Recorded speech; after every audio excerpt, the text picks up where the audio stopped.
اور اس ایک رات کی عبادت اللہ نے 80 سال سے بڑھ کر کی. اسی لیے جب یہ رات آئے تو اس میں مغرب کے بعد غسل کرنا سنت ہے. بعد مغرب حضور علیہ السلام کا معمول ہے کہ اللہ کے حبیب صلی اللہ علیہ وسلم بعد مغرب غسل فرماتے تھے. اس کے بعد آقا کریم صلی اللہ علیہ وسلم مسجد میں عبادت کرنا اس رات کو پسند کرتے تھے. گھر میں بھی کر سکتے ہیں، لیکن بلکہ صحابہ کرام تو شب قدر میں نئے لباس کا اہتمام کرتے تھے، نئے کپڑے وہ پہنتے تھے شب قدر میں. کچھ صحابہ تو ایک ہی لباس سلا کر رکھے ہوئے تھے، جیسے حضرت انس ابن خزیمہ وغیرہ، کہ یہ حضرات اسی رات میں وہ لباس پہنتے تھے اور پھر کسی وقت اس لباس کو استعمال نہیں کرتے تھے. آقا کریم صلی اللہ علیہ وسلم سے پوچھا گیا کہ یا رسول اللہ، اگر ہم شب قدر پائیں تو اس میں سب سے زیادہ کون سی عبادت کریں؟ اللہ کو اس رات کون سا عمل سب سے زیادہ پسند ہے؟ تو اللہ کے حبیب صلی اللہ علیہ وسلم نے فرمایا، اگر وہ رات تمہیں مل جائے تو کثرت کے ساتھ دعا کرنا، کیونکہ اس رات اللہ کو دعا بہت پسند ہے. حضرت اماں عائشہ صدیقہ نے پوچھ لیا، یا رسول اللہ دعا تو کریں، کون سی دعا زیادہ کریں، وہ بھی سکھا دیں. تو آقا نے فرمایا کہ یوں کہو، اللہم انک عفو کریم تحب العفو فاعف عنی. اللہ تو عفو ہے، تجھے معاف کرنا بہت پسند ہے، سو تو ہمیں معاف فرما دے. اس رات توبہ کرو کثرت کے ساتھ، ہو سکے تو صلاۃ التسبیح کا اہتمام کرو، ہو سکے کچھ نوافل پڑھو، اور جب رات کا آخری پہر آ جائے تو پھر دعا میں مصروف ہو جاؤ، اور ہو سکے تو سحری تک دعا کا اہتمام کرو. کیونکہ یہ رات جاگنا اپنے مقدر کو جگانا ہے.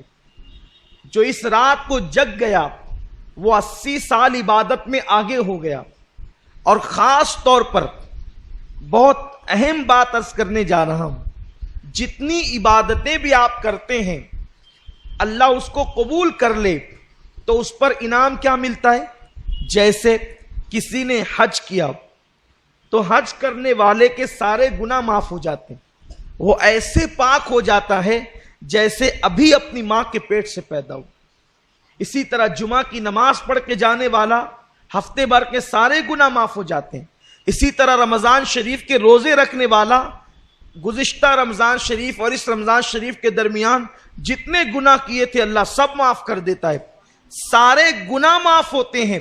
لیکن شب قدر کی ایک انفرادی خصوصیت یہ ہے جو حج میں بھی نہیں ہے، بڑی ذمہ داری سے عرض کر رہا ہوں، جو حج میں بھی نہیں ہے، جو رمضان شریف کے روزوں میں بھی نہیں ہے. اگر کسی کو شب قدر مل گئی تو انعام کیا ملتا ہے؟ آقا فرماتے ہیں اگر کسی کو شب قدر ملے اور وہ اس میں عبادت کر لے تو اللہ انعام کیا عطا کرتا ہے؟ جتنے گناہ کیا ہے وہ بھی معاف کر دیتا ہے، اور جو ابھی کیا نہیں ہے کرنے والا ہے اللہ اس کو پیشگی معاف فرما دیتا. کتنا بڑا کرم ہے. لیکن شب قدر ملنا چاہیے، اور وہ متعین نہیں ہے، لیکن ہم تو بس اللہ پر امید کرتے ہوئے جو ہے وہ شب قدر میں عبادت کرتے ہیں. ام المومنین اماں عائشہ صدیقہ فرماتی ہے حضور اس رات تہبند اتنا کس کے باندھتے تھے. میں نے پوچھا حضور اتنا کس کے تہبند باندھتے ہیں؟ تو فرماتے ہیں عائشہ عبادت کے لیے کمر کس رہے ہیں. جب ٹائٹ کوئی چیز کمر میں باندھی جائے تو پیٹھ سیدھی ہوتی ہے، اور اس میں کھڑے رہنے کے اندر جو ہے وہ انسان کو مدد ملتی ہے. تو ایک تو عرفن ہے کمر کسنا، اور ایک تو حقیقتاً ہے کہ کہتے ہیں نا کہ میں نے فلاں کام کے لیے کمر کس لی ہے، یعنی اب یہ کام کر کے ہی رہوں گا. تو اللہ کے رسول صلی اللہ علیہ وسلم اس رات عبادت کے لیے کمر کستے تھے. یوں تو ان کی ہر رات ہی عبادت میں گزرتی تھی، ہر رات عبادت میں.